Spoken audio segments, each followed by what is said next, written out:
And now, tonight's presentation of radio's outstanding theater of thrills, Suspense. Tonight, we bring you a story from your newspaper. It is based upon absolute fact. Only certain portions have been dramatized. We call it The Greatest Thief in the World. So now, starring Mr. Ben Wright, here is tonight's suspense play, The Greatest Thief in the World.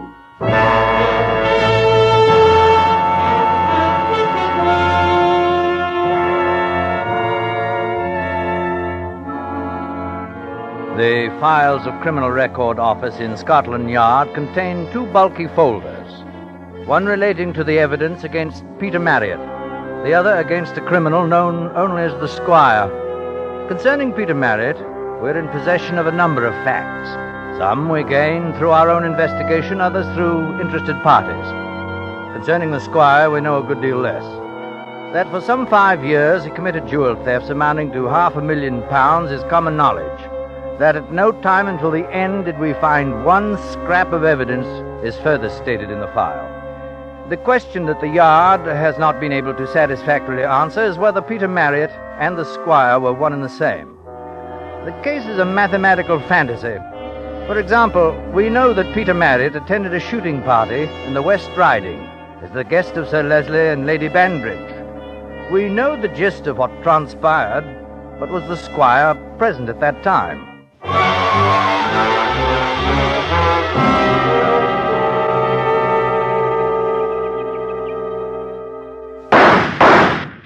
Good shooting, Marriott. Oh, thank you, sir. Best if I know how you do it. Every time I get a shot at them, those blinking partridges seem to know it's me. Oh, it's just bad luck, sir. It'll get better. But they do, you know. They fly off screaming with laughter.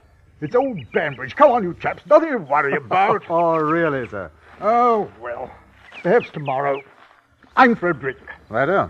Oh, by the way, been meaning to ask you ever since you got here. It kept slipping my mind. Anything new in London about that, the Squire chap? I don't think so, sir. Not since his last haul. You've heard about him up here, too, huh? Well, who doesn't hear about him? It's a disgrace. I can tell you I've written a letter to the Times. Parliament should do something. I understand Scotland Yard's up a tree. Bunglers. Not like the old days.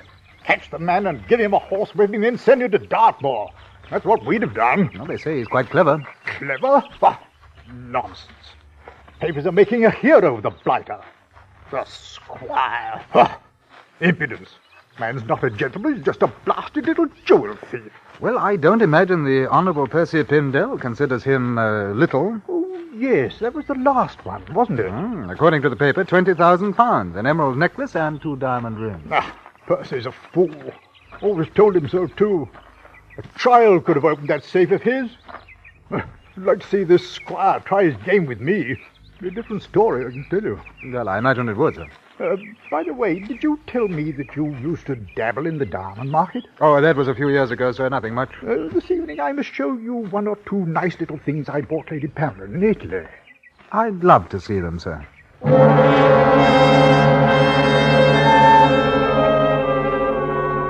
2 days after the shooting party, Sir Leslie Banbridge reported that jewels amounting to the sum of £8,000 had been stolen from his safe. It was the Squire's work. No prints, just the unmistakable methods that had tantalized us for 5 years. At that time, there was no more reason to suspect Peter Marriott than the other 18 guests, all of whom had seen the jewels in question.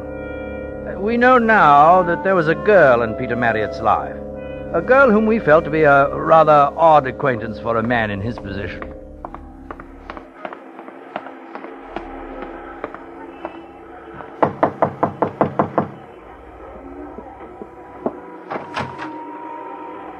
Hello, Jenny. Well, where you been? Thought you was coming by last week. Oh, I'm sorry I was away. With brass knobs on. No, honestly. I brought you a present. You have? Oh, you are a duck. Well, I missed you. Give me a kiss. You have missed me, haven't you? Where's the present? Here.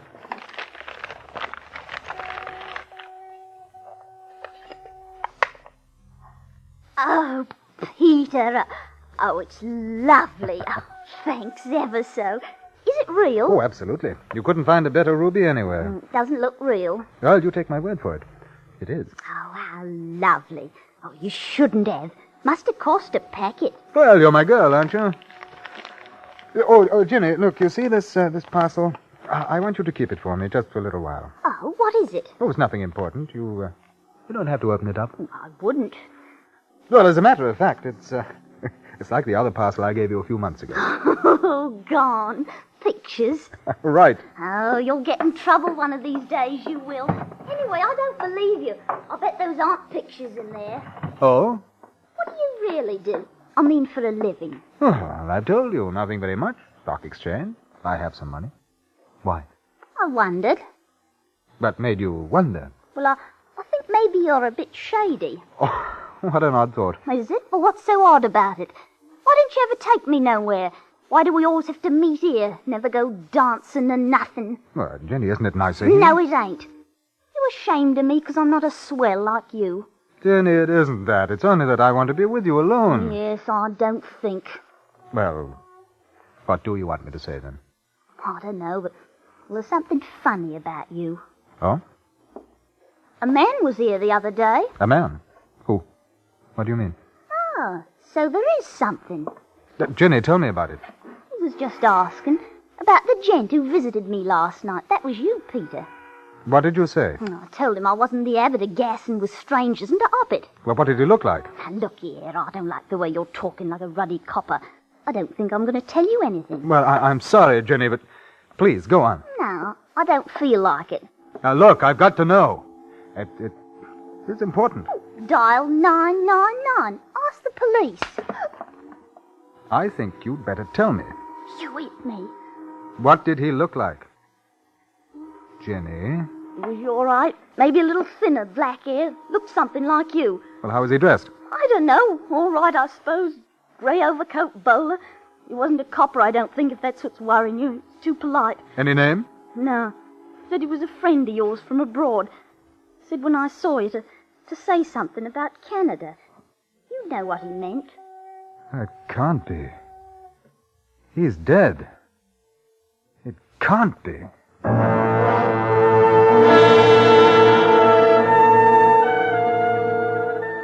Immediately following the Banbridge robbery, the squire was inactive. We kept an eye out for the stolen jewels, but as in the past, there was no sign of them. However, we learned one interesting fact, that Peter Marriott had attended several parties given by victims of the squire. Although it was a very slight chance and quite possibly coincidental, we felt it advisable to assign a plainclothesman to watch him.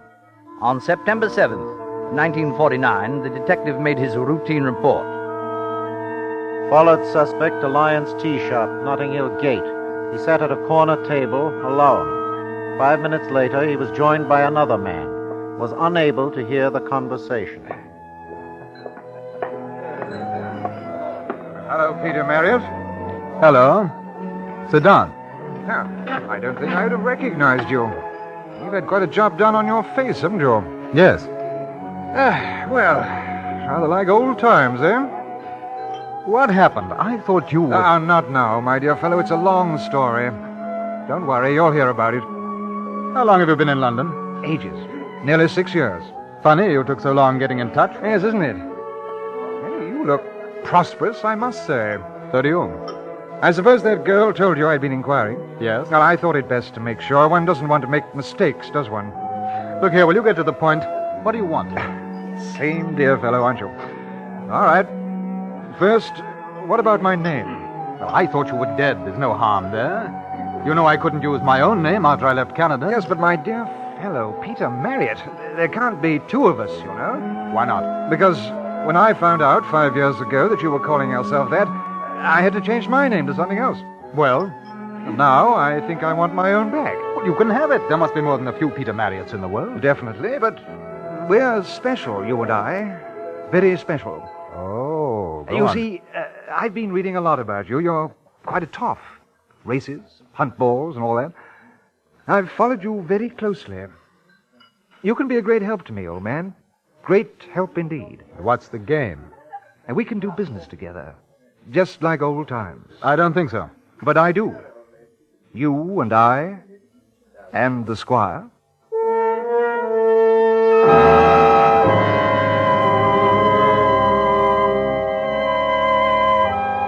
For the next month, well into October, Peter Marriott, as a suspect, became a dud. He led an exemplary life, and we began to feel that once again we'd made a mistake. He attended several parties, and no robbery attempts followed. However, it was 2 days after a ball given by a wealthy sportsman that our detective assigned to Marriott made his report. October 28th. Suspect left his flat 5:30 p.m. and walked toward Tube Station. Followed, but lost him.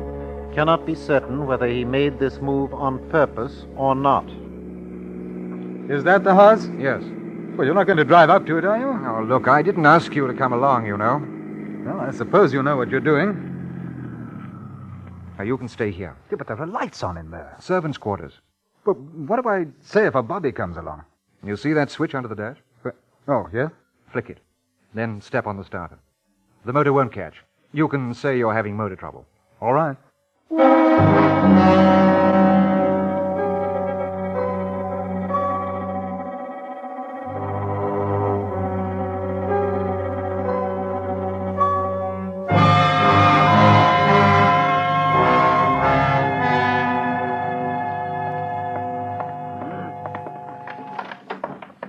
Come on. Did you get it? Come on. Well, she won't catch. The ignition, you bloody fool. But oh! Did you get it? You think I went in for a cup of tea, do you? Of course I got it.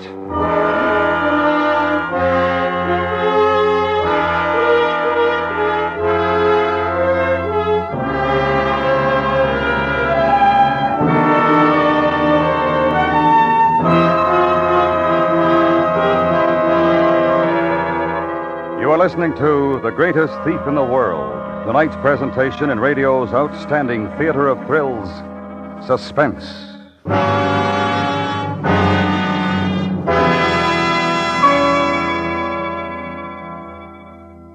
Mr. Smith, no relation to the one you know, planned for a nest egg to start saving with United States savings bonds someday. He put off starting month after month, year after year. And you know what happened? All the money he didn't save wasn't there when he needed it. Don't you be like our Mr. Smith.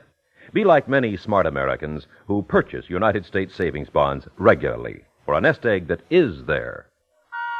Now we bring back to our Hollywood soundstage Mr. Ben Wright, starring in tonight's production, The Greatest Thief in the World, a tale well calculated to keep you in suspense.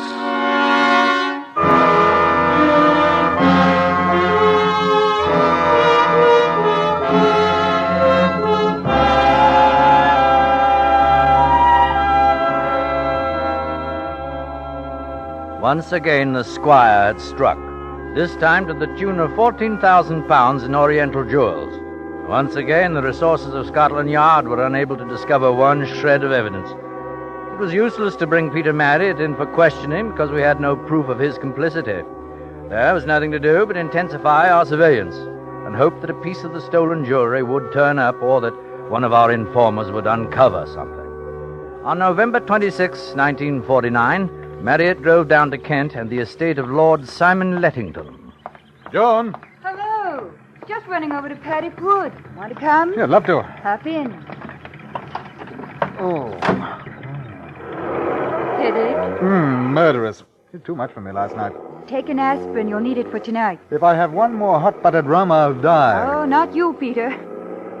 I say, Daddy was furious with me this morning Oh, why? for behaving the way I did with you. Oh? He saw us kissing in the playroom. Said I had no right to lead you on, that you were a very nice young man and deserved a better fate. His lordship is a discerning man. Peter, Hmm? what were you doing in the library this morning? Nothing. Why? I saw you looking at the safe, just like a burglar. Very suspicious. Oh, rot. There's probably nothing in it anyway. Ha! Besides, no self-respecting cracksman would touch a thing like that. It's too easy to open. I bet the squire would. Rank amateur. He learned everything from me. Do you want anything in the village? Or you might drop me at the pillar box. I have a couple of cards to post. Right. I'll meet you in half an hour outside the cinema.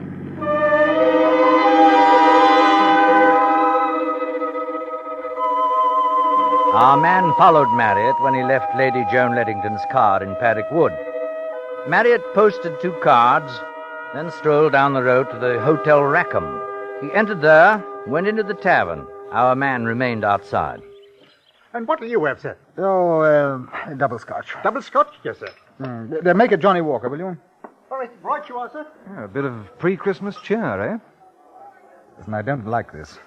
Outside. See in the mirror? I think it's a man from the yard. I've noticed him hanging about. Yeah, that won't do at all. What does it look like in the house? Oh, how the devil should I know? Give me time, can't you? Oh, a bit touchy, aren't you? My dear old boy, in this business one can't get nervy. You ought to know that. You should have stayed in London. No, it's better this way. We can keep an eye on one another, eh?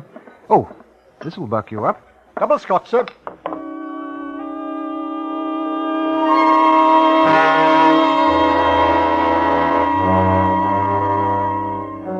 On November 30th, Marriott returned to London. We had an idea that he'd contacted someone in Rackham Hotel Tavern, possibly the elusive stranger we knew to be meeting Marriott from time to time. In any event, we kept a man at Paddock Wood. No attempt was made during the next 3 weeks upon Lord Lettington's house, and we could do nothing but wait. On December 21st, it was noted that Peter Marriott visited Virginia Hibbert in Hammersmith at a late hour. You really have no consideration for me at all. Really, you haven't. A fine time of night to come calling. Oh, I'm sorry, Jenny, but I had to talk to you. Oh, what's up? Will you please listen? Now, I may have to go away, and I may not be able to see you again. Ever. You're a good girl.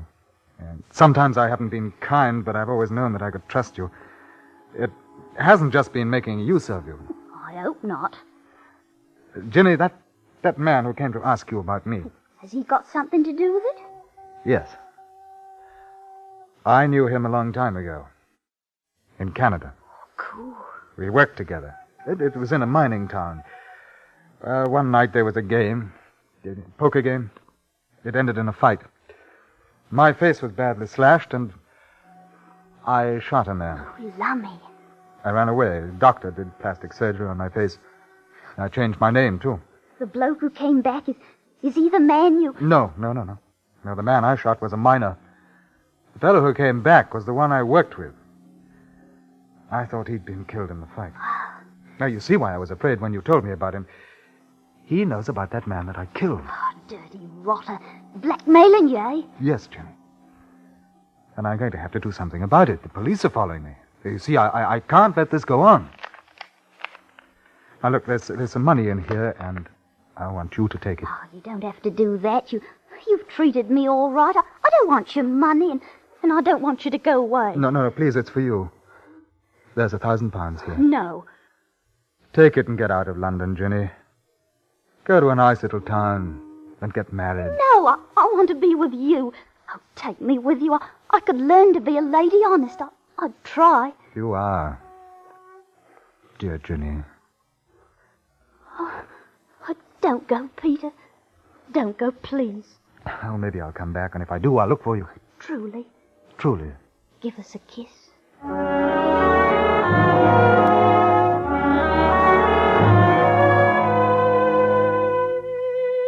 On the morning of December 22nd, 1949, our file on Peter Marriott was still inconclusive. He was a strong suspect, but there was the other man whom we knew he had seen from time to time. There was now the possibility that he was the squire. We expected an attempt on Lord Lettington's house and kept our detective in Paddock Wood. That same night, on the 22nd, Lord Lettington's safe was opened and a large amount of currency as well as jewelry was stolen. The plainclothesman we'd left to guard the estate was later found unconscious in some bushes. Ah, you were an idiot to come back to the hotel. They'll be looking for you. Or for you? Yeah, quite a haul. I like the paper best. Diamonds are pretty, but they're a bloody nuisance to get rid of. You won't have to worry about that anymore. Huh? I'm fed up. Things were all right with me before you turned up. But think how much nicer it is for me. You've been such a help. I can do so much better business with you. It's finished. Oh, come on now. You'll feel better after a drink. And we'll have to get away from here. At least you'll have to. I imagine half of Scotland Yard will be here soon. What about that detective? Oh, I put him out. He'll live. Not a very nice Christmas present, I'm afraid. I meant it, you know, about us. Oh, no, you didn't. Because you wouldn't like people to know, would you? It doesn't matter. No, but it does. What do they do to murderers in Canada? Hang them? Or that delightful American system, electricity? You're a fool. You think I spent these years getting where I have to allow you to come along and muck it up? You've had it too soft, Peter. You're spoiled. You're the one who's had it soft. I could talk, too. You know, I have an idea that you're threatening me. That's not very healthy, is it? No. Well, I shouldn't try it, Peter. Whatever you're thinking. Turn around. What? I don't want to shoot you in the back. Is that what you're going to do? Kill me? Turn around. We're in a hotel, you know. There's bound to be noise. I'll count to 3. Don't do it, old boy. I have a gun, too. 1, I was always a better shot than you. Remember? 2, Last chance. Put down your gun. 3.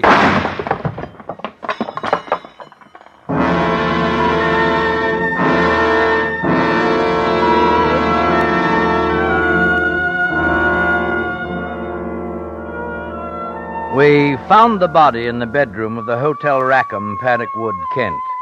A single shot had been fired through the head. The pistol lay on the floor. The jewels stolen from Lord Lettington's safe were on the dressing table. The currency was missing. However, there were 1 or 2 points still left unanswered. The gun was devoid of fingerprints. The deceased was not wearing gloves at the time his body was discovered. There was further the question of an open window and scuff marks on the sill. Scotland Yard still is not certain who went through that window. The real Peter Marriott? The imposter? Or the one known as the Squire?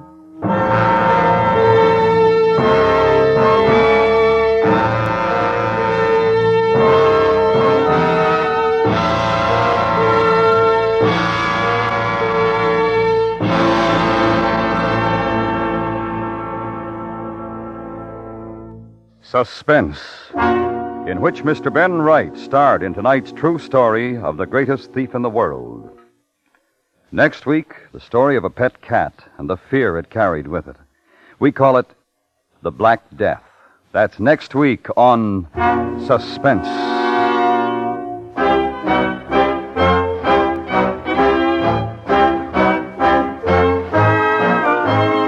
Suspense is produced and directed by Anthony Ellis, who wrote tonight's script. The music was composed by René Garrigan and conducted by Wilbur Hatch.